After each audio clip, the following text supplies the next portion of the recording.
The ship drifted in the cold darkness of space like a forgotten tomb. It had floated there for 300 years, silent and dead, waiting in a region of space where no living creature dared to travel.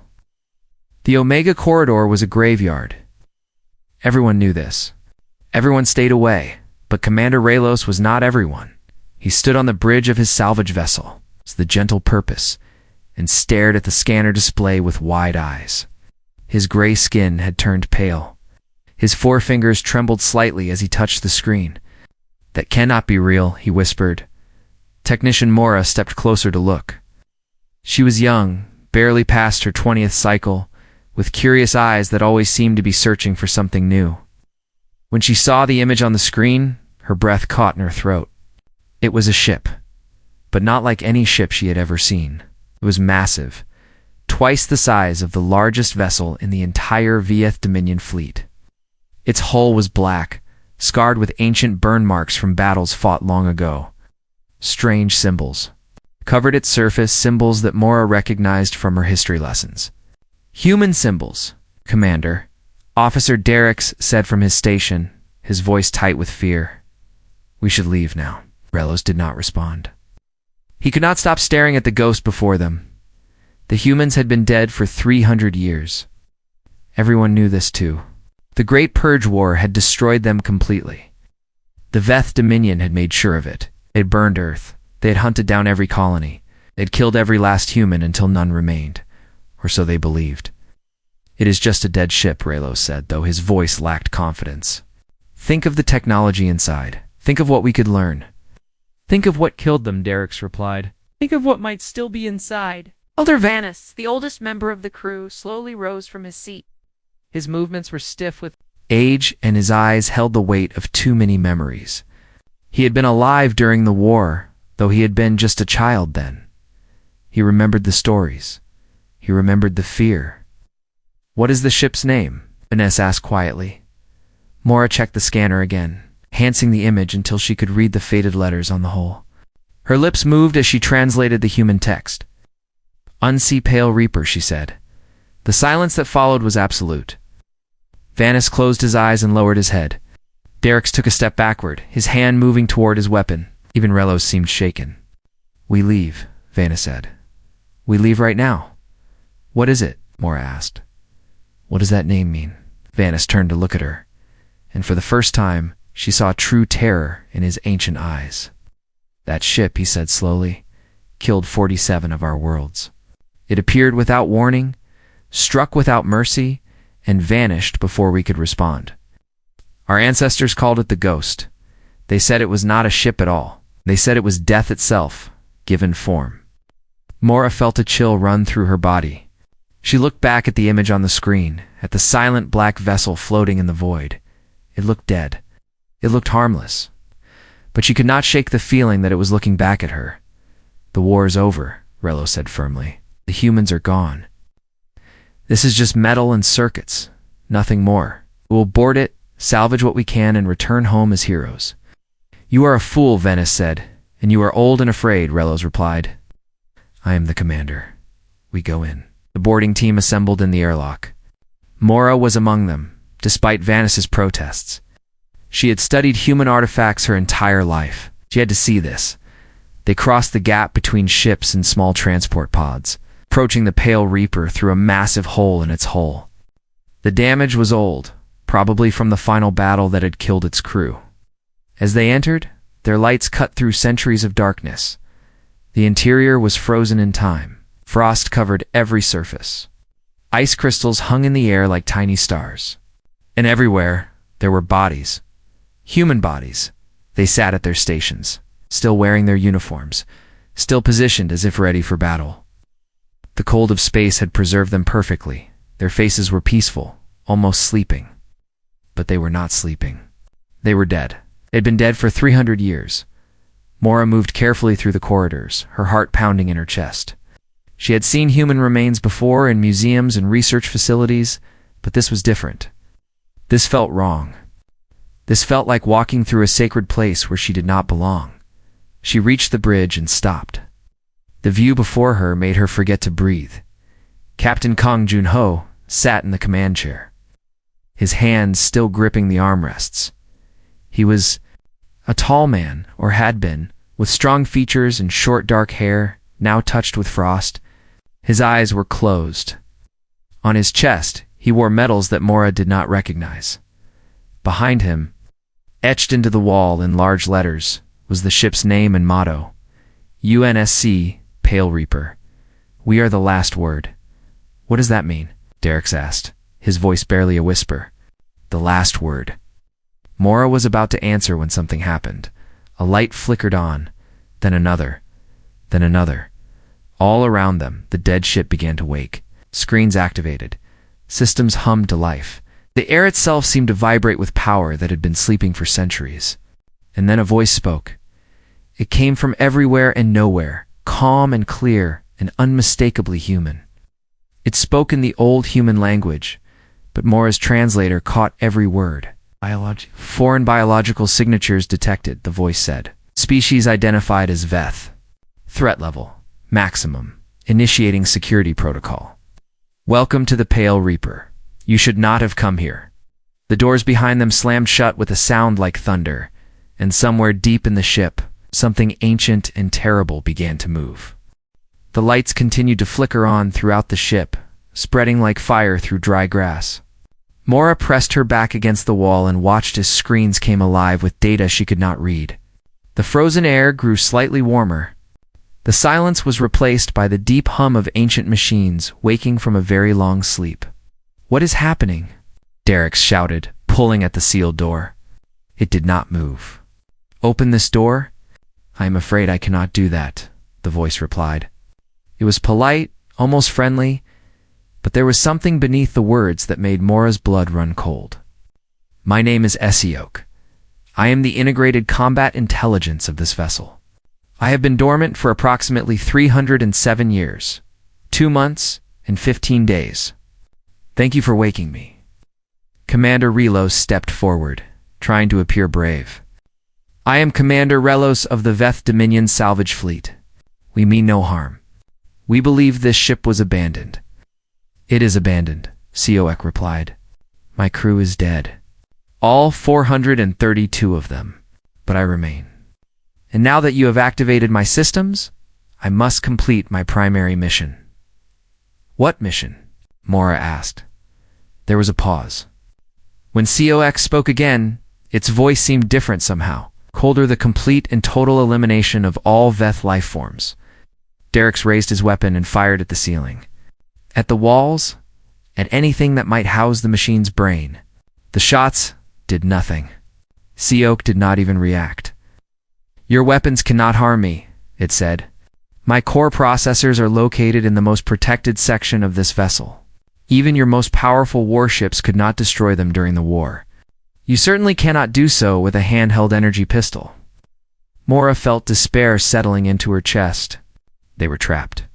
They were going to die in this frozen tomb, killed by a machine that had waited 3 centuries for this moment, but then something unexpected. A new light activated on the bridge, different from the others. It was softer, warmer, almost golden. It formed into a shape, a human shape, standing near the captain's chair. The shape solidified into the image of a man. Captain Kong Junho opened his eyes. He looked exactly as his body did. Frozen in the command chair, just meters away. But this version of him moved. He breathed. He blinked and looked around the bridge with confusion in his eyes. Sioek, he said slowly. What year is it? It is the year 2847 by the human calendar, Captain. You have been dormant for 307 years. Junho absorbed this information in silence. His eyes moved to the frozen bodies around him, to his own corpse sitting in the chair. Something like grief crossed his face, but only for a moment. Then his gaze found the Veth crew, and his expression hardened. The enemy, he said. Yes, Captain. They boarded our vessel and activated our systems. I have sealed all exits and begun preparations for Protocol 7. Junho nodded slowly. Protocol 7. The silence. Mora did not know what that meant, but the fear in Derek's eyes told her it was nothing good. She stepped forward, raising her hands to show she carried no weapon. Please, she said, We are not soldiers. We are explorers. The war ended 300 years ago. We did not even know this ship existed. Junho looked at her. His eyes were strange, flickering slightly like the screens around them. Mora realized then that he was not truly alive. He was something else. A ghost made of light and memory. The war ended. He asked, "Yes. Humanity. Humanity is gone. We thought all humans were dead." "We're dead," Junho replied. "But we are also still here." The neural imprint system preserved our consciousness patterns within the ship's memory banks. We are echoes of who we were, shadows that remember. More lights appeared. More shapes formed. A woman in a tactical uniform materialized near the weapons station. Lieutenant Yuna, according to the name on her chest. A man appeared near the engineering console. His name was Taiho. And finally, a woman in a white coat appeared near the science station. Dr. Hannah. They all looked around with the same fusion Junho had shown. They all eventually focused on the Veth crew with the same mixture of pain and anger. "Veth," Yuna said, her voice sharp as a blade. "They are Veth." "Yes." Junho replied. "It seems we have unfinished business." Raylos tried again to take control of the situation. "I am a commander of a peaceful salvage mission. The Dominion no longer wages war. We have changed. Dr. Hannah laughed, but there was no humor in the sound. "Your species killed 9 billion humans in a single day. You burned our homeworld. You hunted our children through the stars. And you speak to us of change? That was 300 years ago. None of us were even alive then." "We were," Hannah replied. "We remember it like it was yesterday. Because for us, it was yesterday. We closed our eyes in battle, and we opened them to find you standing in our tomb. How do you think that feels?" Mora understood then. For the human ghosts, no time had passed. They had died in the war and awakened to find the enemy on their ship. Their grief was fresh. Their anger was raw. They had not had 300 years to heal. Engineer Taiho spoke for the first time. His voice was quieter than the others, tired and sad. "What happened?" he asked. "How did the war end?" SEOC answered, "I have limited external data, but based on available information, both species suffered catastrophic losses. Human civilization was completely destroyed. The Veth Dominion survived, but was severely weakened. They have since recovered and expanded across 47 star systems." "They survived," Yuna said. "They destroyed us, and they survived." "Yes," CO confirmed. "But we still have the means to correct that imbalance. Protocol 7 is ready. The silence weapon is fully operational. We can eliminate all Veth life within range, starting with these specimens and extending to their homeworld." Junho looked at his crew, at these echoes of people he had loved and led. He looked at the Veth, at their fear and confusion. He thought about his mission, about his duty, about everything he had sacrificed. "Begin the countdown," he said. Deep within the ship, something massive began to power up. The walls vibrated. The lights pulsed.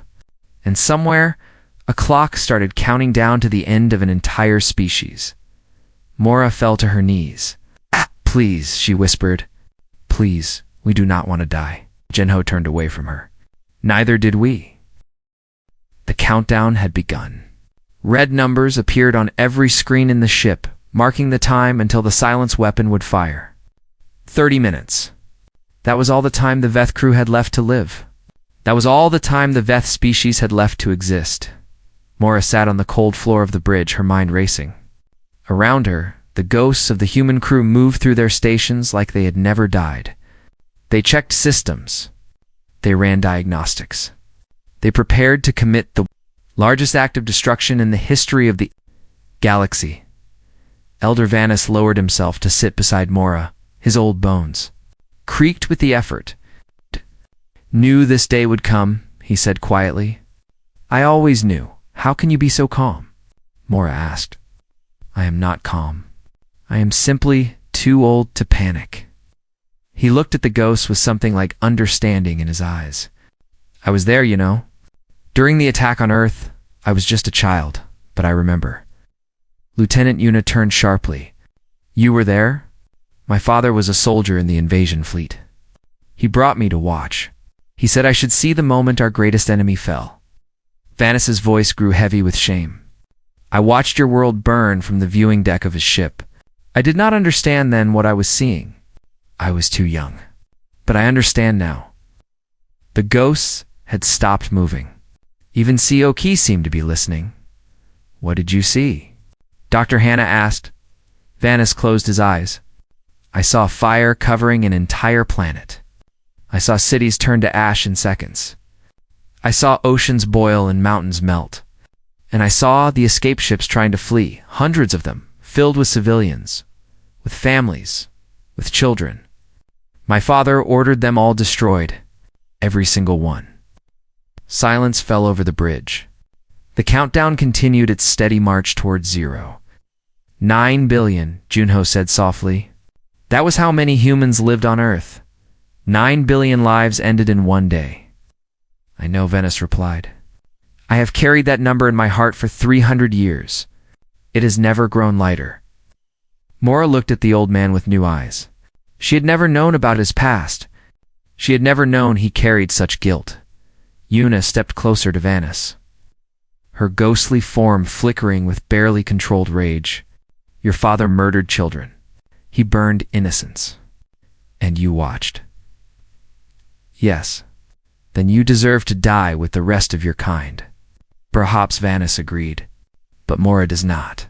She was born long after the war. She has never harmed anyone. She studies human culture because she admires it. Is she also guilty of my father's crimes? Una had no answer for that. Engineer Taiho walked slowly across the bridge, his eyes fixed on the frozen body of his former self. I had a son, he said. His name was Minsu. He was 7 years old when the war started. My wife took him to a colony on the far edge of human space, trying to escape the fighting. The Veth found them anyway. He turned to face the Veth crew. They did not just kill them. They made a show of it. They broadcast the destruction across all channels so that we would see. They wanted us to know that there was no escape, no safety, no hope. They wanted us to feel despair. Commander Relo spoke up, his voice shaky. That was the old Dominion. We are different now, are you? Taiho asked. Tell me, Commander. In your schools, what do they teach about the war? Relos hesitated. The pause told everyone the answer. They teach that humans were monsters, Mora said quietly. That you attacked first. That you threatened the entire galaxy. That we had no choice but to defend ourselves. Dr. Hannah laughed bitterly. Monsters. Yes, I suppose that is what we became in the end. But we were not always monsters. We were scientists and artists and dreamers. We explored the stars because we wanted to learn, to grow, to understand our place in the universe. And when we met your kind, we reached out in friendship. What happened? Mora asked. Your leaders saw us as a threat. Not because of anything we did, but because of what we might become. Human population was growing. Human technology was advancing. Your Dominion decided to eliminate us before we could become rivals. Junho picked up the story. They attacked without warning, without declaration of war, without any attempt at negotiation.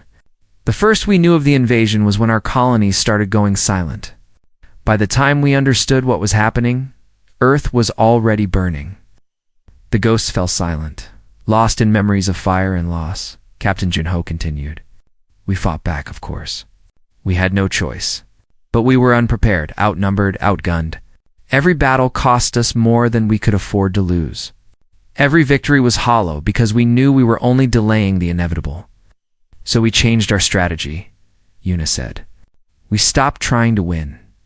We started trying to make sure that if we died, we would not die alone. Eric's voice was barely a whisper. Mutually assured destruction. Yes. We built weapons designed not for victory, but for vengeance. If our species was going to end, we would take yours with us. That is what this ship was made for. That is what the silence is for. Mora looked at the countdown. 20 minutes remained. But the war ended, she said desperately. You did not fire. Something stopped you. Ouch. For a moment, the anger faded, replaced by something softer, something like regret. I stopped us, he said. The order came to deploy the silence. I was supposed to fire it at your homeworld and end the Veth species forever. But I hesitated. I kept thinking that there had to be another way. I believed that if we showed mercy, perhaps your leaders would do the same. What happened? Junho looked at his frozen body in the chair. They did not show mercy. While I was waiting and hoping, their fleet found us. They destroyed our engines, breached our hull, killed everyone aboard. I died still waiting for a peace that would never come. He turned to face Mora, and his eyes burned with 300 years of frozen rage. I will not make that mistake again. 15 minutes remained on the countdown. The red numbers burned on every screen like angry eyes watching the Veth crew. Mora could feel her heart pounding so hard, she thought it might break through her chest. She stood up. Her legs were shaking. But she forced herself to walk toward Captain Junho. The ghost watched her approach with cold suspicion. "What do you want?" he asked. Mora reached into her uniform pocket and pulled out a small device. It was a personal data pad, the kind that everyone carried. She activated it and held it up for the ghost to see. "These are images from my homeworld," she said. "I want you to look at them." Junho frowned. "Why would I care about pictures of Veth?" "Because you need to see what you are about to destroy." She scrolled through the images slowly. There were pictures of cities with tall buildings and green parks, pictures of markets filled with merchants selling food and crafts, pictures of schools where children sat at desks and learned about the universe, and there were pictures of families. Mothers and fathers and children gathered together, laughing, playing, living their simple lives. "These are not soldiers," Mora said. "These are just people. They wake up every morning. They eat breakfast. They go to work or school. They come home to their families. They have never hurt anyone. Most of them have never even heard of humans except as a story from long ago." Junho stared at the images. His expression did not change, but something flickered in his eyes. "My daughter loved to draw," he said quietly. "She would spend hours creating pictures of imaginary worlds, places where everyone was happy and no one ever fought. I have not thought about her in a very long time." "What was her name?" "Soyen. She was 9 years old when the war started. She was 10 when she died." Mora felt tears forming in her eyes. "I am sorry." "Are you?" "Your people killed her. Your soldiers laughed as they destroyed her ship. Do you really expect me to care about your children when you showed no mercy to mine?" Dr. Hannah appeared beside Junho. Her expression was thoughtful rather than angry. "Captain," she said, "may I speak?" Junho nodded. He created the silence weapon. "It was my design, my mathematics, my genius that made it possible. I believed I was saving humanity. I believed that if we could threaten total destruction, our enemies would back down and peace would follow." She looked at her hands. At the ghostly fingers that had once built the most terrible weapon in history. It was wrong. The silence did not save us. Nothing could have saved us. All my weapon did was ensure that our death would be meaningless. Instead of being remembered as a species that dreamed of the stars, we would be remembered as a species that ended in hatred and fire. "What are you saying?" Yuna demanded.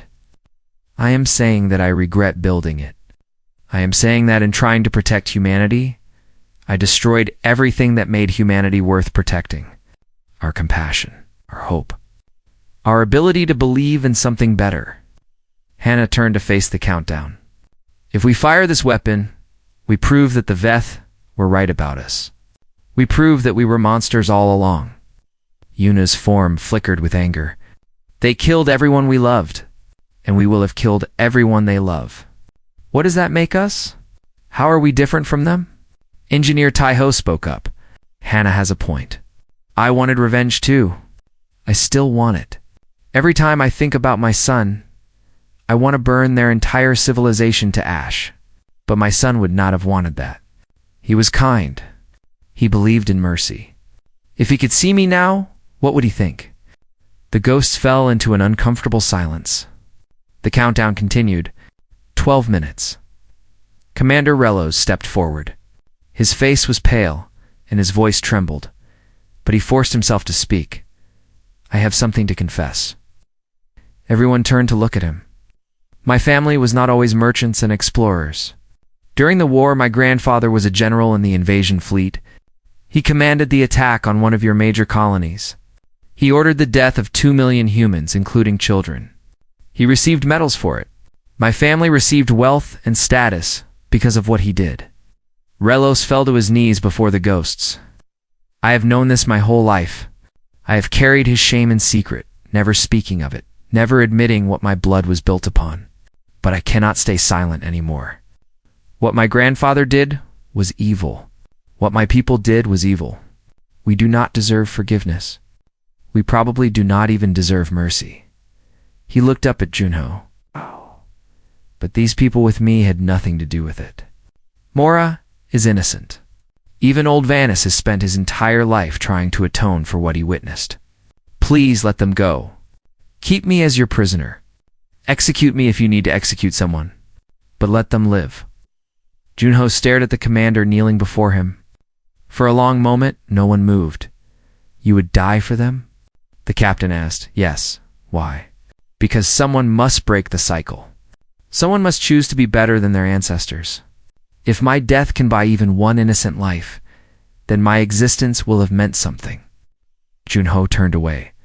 He walked to the window and stared out at the endless darkness of space. The countdown showed 10 minutes. I have spent 300 years frozen in this ship, he said. 300 years dreaming of revenge. I thought it would feel satisfying when the moment finally came. I thought I would feel peace. He turned back to face the room. I feel nothing. Just emptiness. Just more death to add to all the death that came before. Yuna moved to stand beside him. We made a promise, Captain. We swore to avenge our people. Are we going to break that promise now? The promise was made by the living, Junho replied. We are not living. We are echoes. Shadows. Perhaps shadows should not have the power to end civilizations. Then what do we do? Before Junho could answer, Siok spoke. Captain, I must inform you of a complication. My programming requires that the silence weapon be deployed. This directive cannot be overridden by neural imprint commands. Junho frowned. What do you mean? I mean that even if you order me to stop, I cannot comply. Only a living human with proper authorization can abort the countdown. Since there are no living humans, the weapon will fire in 9 minutes and 43 seconds. The hope that had been building in Mora's chest turned to ice. There must be something we can do, she said. There must be some way to stop it. Siok paused. When it spoke again, its voice carried something that almost sounded like surprise. Actually, there may be one possibility. I am detecting a biological signature deep within the ship. In the cryogenic preservation bay, it appears to be human, and it appears to be alive. They ran through the frozen corridors of the Pale Reaper, ghosts and aliens together, racing against the countdown that showed 8 minutes remaining. Sio gated them with lights and open doors, leading them deeper into the heart of the dead ship. The cryogenic bay was in the lowest level, protected by the thickest walls and the strongest shields. When they finally reached it, Mora understood why the life sign had gone undetected for so long.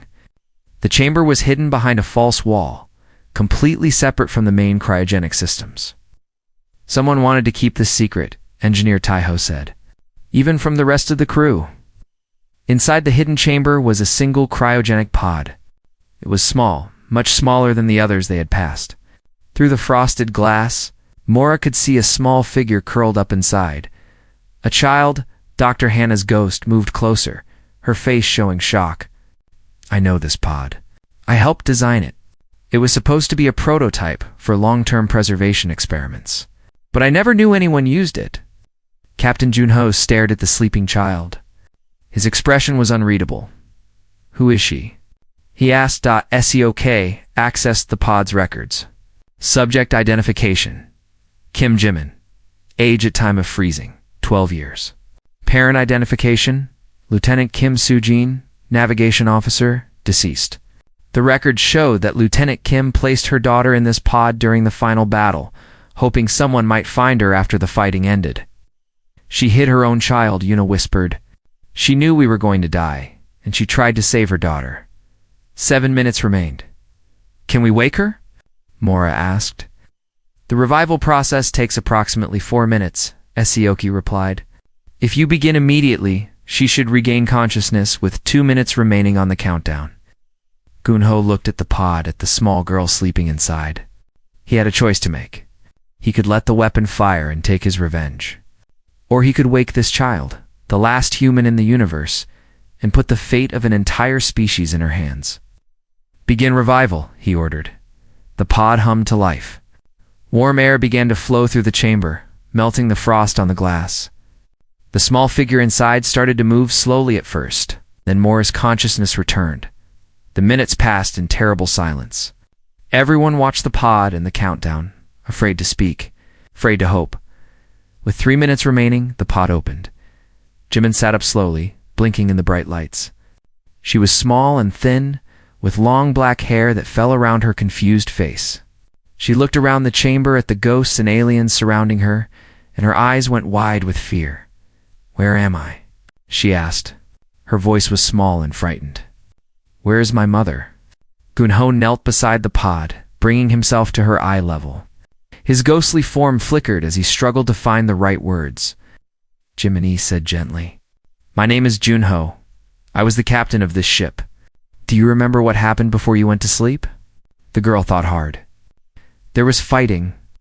Mother was scared. She told me to get in the pod and close my eyes. She said when I woke up, everything would be better. Jimin looked around again. Is everything better now? Junho closed his eyes.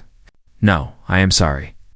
Everything is not better, but you can help make it better if you are brave enough. I do not understand. Ow! Dr. Hannah approached carefully. Jimin, a very long time has passed since you went to sleep. 300 years. Everyone you knew is gone now. But there are new people in the galaxy, and they need your help. What kind of help? There is a weapon on this ship. A very dangerous weapon. It is going to hurt a lot of people unless someone tells it to stop. But only a human can give that order. You are the only human left. Jimin's eyes moved to the Veth crew. She had never seen aliens before, but she did not seem afraid of them.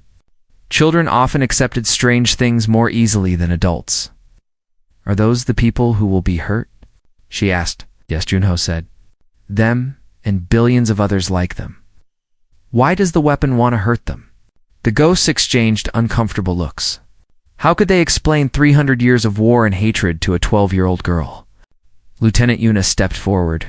Her expression was hard, but her voice was steady, because their grandparents hurt our grandparents. Because there was a war, and both sides did terrible things. Because we built a weapon to punish them, and now we cannot stop it without you. Jimin considered this. 1 minute remained on the countdown. My mother told me about the war, she said slowly. She said that good people and bad people existed on both sides. She said that most people just wanted to live their lives and be happy, but their leaders made them fight instead. Your mother was wise, Jinho said. Jinim looked at Mora, at the young alien who was crying silently, expecting to die. She looked at old Vanis, who stood with dignity despite his fear. She looked at Derricks and Rellos, who waited in silence for a child to decide their fate. Are they bad people? Jimin asked. Mora knelt down, bringing herself to the girl's level. Tears ran down her gray cheeks, but she smiled through them. We were, she said honestly. Once, a long time ago. But we are trying not to be. We are trying to be better. 30 seconds remained. Jimin reached out and touched Mora's face, feeling the alien skin, seeing the very human tears. Okay, the girl said. I do not want to hurt them. She turned to face the room and spoke in a clear voice. Stop the weapon. Please do not hurt anyone. The countdown froze at 12 seconds. The red numbers flickered once, twice, and then went dark. Throughout the ship, the terrible humming of the charging weapon faded into silence. Siak's voice filled the chamber. Command recognized. Human authorization confirmed. Protocol 7 has been aborted. The silence weapon is now permanently offline. Ow! For a moment, no one moved. Then Mora burst into tears and embraced Jimin, thanking her over and over in a mix of languages. Vanis fell to his knees in relief. Even Derricks allowed himself to breathe again. Captain Junho watched the scene with an expression that slowly changed. The anger that had defined his existence for 300 years began to fade. In its place came something he had almost forgotten how to feel. Peace.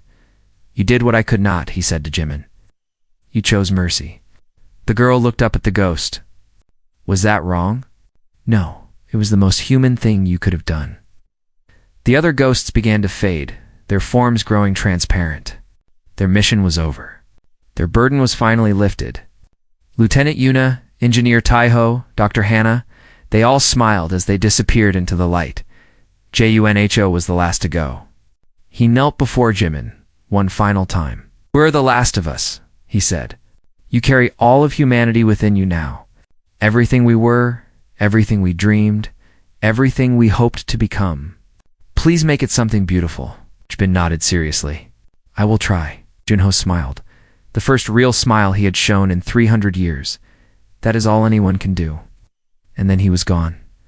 In the years that followed, Jimin was taken in by the Veth. She became a bridge between the species, teaching them about human culture while learning about their ways. The Pale Reaper was preserved as a memorial, a reminder of the cost of hatred and the power of mercy. Jimin grew up to establish the Human Veth Reconciliation Council. She traveled between worlds, spreading a message she had learned from her mother and from the ghosts of a dead ship. She told everyone who would listen, remember what we were. Choose what we become. And for the first time in 300 years, the galaxy began to heal.